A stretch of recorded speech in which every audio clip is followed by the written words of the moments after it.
Dubai की skyline में एक ऐसी इमारत मौजूद है जो सिर्फ एक होटल नहीं बल्कि पूरे शहर की पहचान बन चुकी थी। बुर्ज अल अरब अपनी सेल जैसी शक्ल के साथ 2 दहाइयों से ज़्यादा अरसे तक दुबई की तरक्की, शान ओ शौकत और बेपाना एम्बिशन की निशानी रहा। लेकिन दुआ रिबू दुआ पुलुह अनम में जब इस आइकॉनिक होटल ने अपने दरवाजे बैंड करने का ऐलान किया तो दुनिया भर में हैरानी की लहर दौड़ गई। ऑफिशियल टूर पर कहा गया कि ये एक प्लान्ड रेनोवेशन प्रोजेक्ट है जो तकरीबन 11 महीने तक चलेगा और होटल अक्टूबर दुआ रिबू दुआ पुलुह तुजू में नए अंदाज के साथ दोबारा खुलेगा। मैनेजमेंट के मुताबिक बिल्डिंग करीबन दुआ पुलुह तुजू साल पुरानी हो चुकी थी और उसे मॉडर्न लग्जरी स्टैंडर्ड्स के मुताबिक अपग्रेड करना ज़रूरी था। ज़ाहिरी तौर पर यह बात बिल्कुल मुनासिब लगती थी क्योंकि लग्जरी हॉस्पिटैलिटी इंडस्ट्री में वक्त के साथ फैसिलिटीज़ को अपडेट करना लाजमी होता है। मगर जब हम इस फैसले के टाइमिंग को गौर से देखते हैं तो कहानी कुछ और नज़र आती है। बुर्ज अल अरब की क्लोजर अनाउंसमेंट किसी तरह वाक़या का हिस्सा नहीं थी। इसी दौरान दुबई के कई और मशहूर लग्जरी होटल्स भी या तो टेम्पोररी तौर पर बैंड हुए या उन्होंने रिनोवेशन प्रोजेक्ट्स का ऐलान कर दिया। अरमानी होटल दुबई, जो बुर्ज खलीफा के अंदर वाक़या है, अप्रैल दुआ रिबू दुआ पुलुह इनम के आगाज़ में बैंड हो गया। सेंट रीजिस द पाल्म ने अपनी अक्सर सर्विसेज सस्पेंड कर दें। पार्क हायट दुबई और Radisson Blu Dubai media city ने भी ऑपरेशंस में कमी कर दी। अटलांटिस दुबई ने अपने कुछ मशहूर रेस्टोरेंट्स को टेम्पररी तौर पर बैंड कर दिया। अगर इन तमाम क्लोजर्स को अलग अलग देखा जाए तो ये रूटीन बिजनेस डिसीजंस लग सकते हैं, लेकिन जब ये सब कुछ सिर्फ चंद हफ्तों के अंदर होता है तो सवाल पैदा होता है कि असल वजह क्या थी। इस सवाल का जवाब हुमेन फरवरी दुआ रिबू दुआ पुलुह इनम के आखिर में मिलता है। उस वक्त मिडल ईस्ट में सियासी और फौजी टेंशन्स इंतहाई हद तक बढ़ चुकी थीं।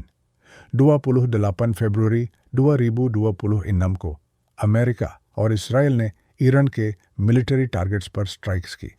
इसके जवाब में ईरान ने गल्फ रीजन में ड्रोन और मिसाइल अटैक्स किए।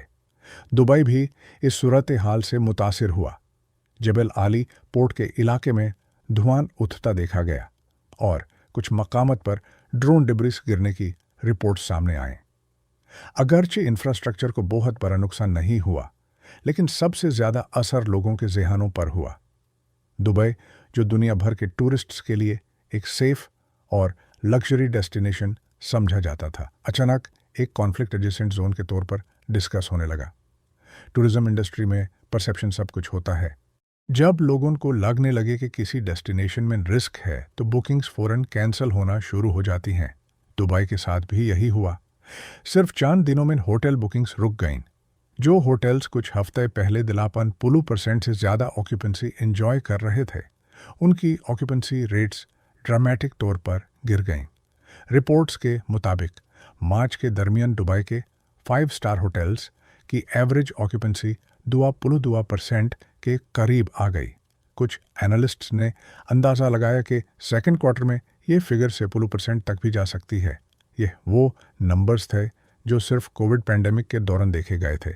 दुबई की इकॉनमी का एक बड़ा हिस्सा टूरिज्म और हॉस्पिटैलिटी सेक्टर से वाबस्ता है। हर साल करोड़ों टूरिस्ट दुबई का रुख करते हैं।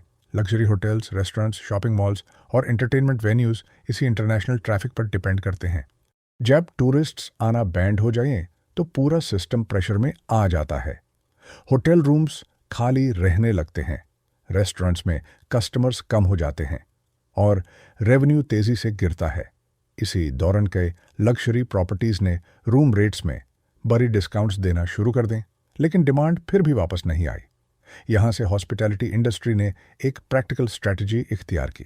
जब गेस्ट्स ही नहीं आ रहे और रेवेन्यू पहले ही बहुत कम हो चुका है, तो फिर क्यों ना उस वक्त को रिनोवेशन के लिए इस्तेमाल किया जाए। आम हालात में किसी लग्जरी होटल को रेनोवेट करना बहुत मुश्किल और महंगा होता है। अगर होटल ऑपरेशनल हो तो कंस्ट्रक्शन वर्क गेस्ट्स को डिस्टर्ब करती है और बिजनेस को नुकसान पहुंचाती है। इसलिए रेनोवेशंस अक्सर फेजेस में की जाती हैं। मगर जब होटल के कमरे वैसे ही खाली हों तो क्लोजर का फाइनेंशियल नुकसान बहुत कम हो जाता है। इसी वजह से कई होटल ओनर्स ने सोचा कि ये वक्त रेनोवेशन के लिए सबसे बेहतर है। बुर्ज अल अरब के केस में भी कुछ ऐसा ही नजर आता है। ये सच है कि होटल को रेनोवेशन की ज़रूरत थी। बिल्डिंग सिरीबू सेम्बिलन रतुस सेम्बिलन पुलु सेम्बिलन में ओपन हुई थी और उसका इंटीरियर डिज़ाइन 1990s के लग्जरी स्टैंडर्ड्स को रिफ्लेक्ट करता था। आज की लग्जरी मार्केट में कंपटीशन पहले से कहीं ज़्यादा है। अटलांटिस, द रॉयल जैसी नए प्रॉपर्टीज़ ने लग्जरी हॉस्पिटैलिटी के बेंचमार्क्स को काफ़ी ऊपर कर दिया है। ऐसे में बुर्ज अल अरब को भी अपनी पोजीशन मेंटेन करने के लिए अपग्रेड होना ज़रूरी था। मगर असल सवाल ये है कि अगर रेनोवेशन इतनी ही ज़रूरी थी तो फिर दुआ रिबू पुलुहिनम तक क्यों इंतज़ार किया गया? इसका जवाब दुबई के बिजनेस मॉडल में छुपा हुआ है। जब कोई एसेट लगातार मुनाफा दे रहा हो तो कंपनीज अक्सर बड़ी इन्वेस्टमेंट्स को पोस्टपोन करती रहती हैं। बुर्ज अल अरब हर साल मिलियंस ऑफ डॉलर्स जनरेट करता रहा। जब रूम्स भर रहे हों और रेवेन्यू स्ट्रांग हो तो रेनोवेशन को कल पर टाल देना आसान लगता है। यह सिलसिला सालों तक चलता रहा, मगर फिर दुआरिबू दुआपुलु इनम का क्राइसिस आया और अचानक वो विंडो मिल गई जहां क्लोजर का फाइनेंशियल कॉस्ट बहुत कम हो गया। यानी रेनोवेशन का प्लान शायद पहले से मौजूद था, लेकिन कॉन्फ्लिक्ट ने उसे फ़ौरन इम्प्लीमेंट करने का मौका दे दिया। दुबई की टूरिज्म इकॉनमी की सबसे बड़ी कमजोरी भी इसी क्राइसिस ने एक्सपोज की। शहर की कामयाबी का बुनियादी दारोमदार इंटरनेशनल विजिटर्स पर है। दुबई की लोकल पॉपुलेशन इतनी नहीं कि वो होटल्स और लग्जरी रिजॉर्ट्स को भर सके। होटल्स को चलाने के लिए Europe, north America, south Asia और दुनिया के दूसरे हिस्सों से मुसलसल टूरिस्ट्स की ज़रूरत होती है। जब इंटरनेशनल ट्रैवल फ्लो रुकता है तो सिस्टम फ़ौरन प्रेशर में आ जाता है।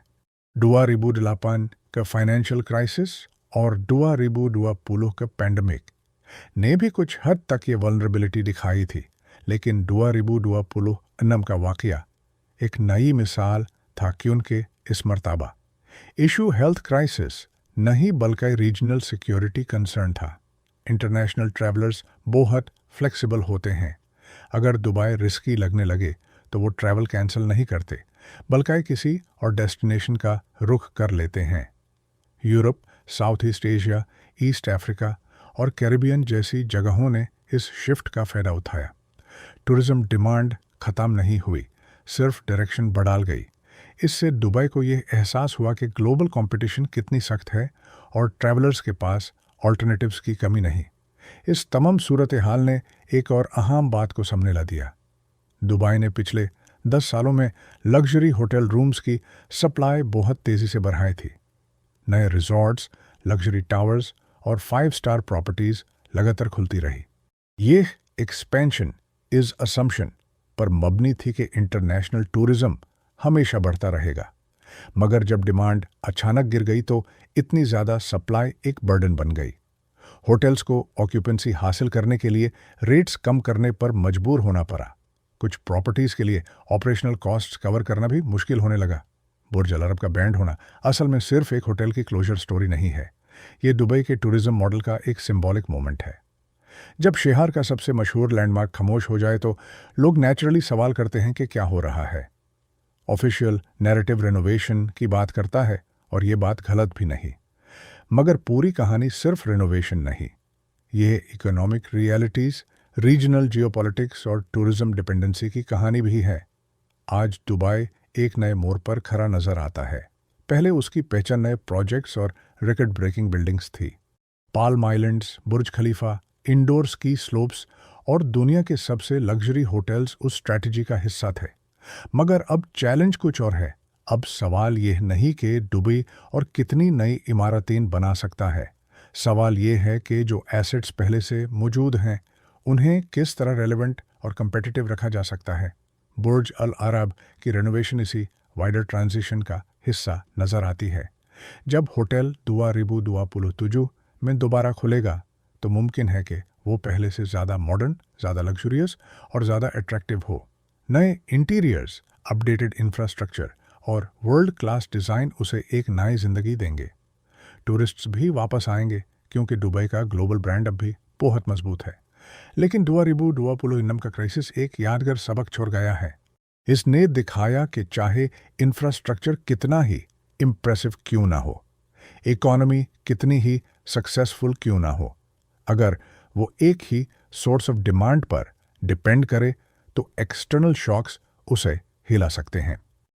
आखिर में बुर्ज अल आराब की कहानी सिर्फ एक बिल्डिंग की कहानी नहीं, बल्कि एक शहर की कहानी है। एक ऐसा शहर जिसने चंद दहाइयों में डेजर्ट से उठकर दुनिया के सबसे मशहूर डेस्टिनेशंस में अपनी जगह बनाई। मगर हर कामयाबी के साथ कुछ वल्नरेबिलिटीज़ भी होती हैं। दुआ रिबू दुआ पुलो इनम ने उन वल्नरेबिलिटीज़ को सबके सामने लाकर रख दिया। जब बुर्ज अल अरब की सेल जैसी शकाल के पीछे की रोशनियां बुझ गईं और उसके कॉरिडोर्स खामोश हो गए, तो यह सिर्फ रिनोवेशन का आगाज़ नहीं था। ये एक ऐसा लम्हा था जिसने दुबई को अपने बिजनेस मॉडल, अपनी प्रायोरिटीज़ और अपने मुस्तकबिल के बारे में दोबारा सोचने पर मजबूर कर दिया। अब देखना यह है कि दुआ रिबू दुआ पुलु तुजो के बाद जो दुबई दुनिया के सामने आएगा, क्या वो सिर्फ रेनोवेटेड बिल्डिंग्स का दुबई होगा या फिर एक ऐसा शहर जो अपने स्ट्रक्चरल चैलेंजेस को समझकर उनका बेहतर हाल तलाश कर चुका होगा।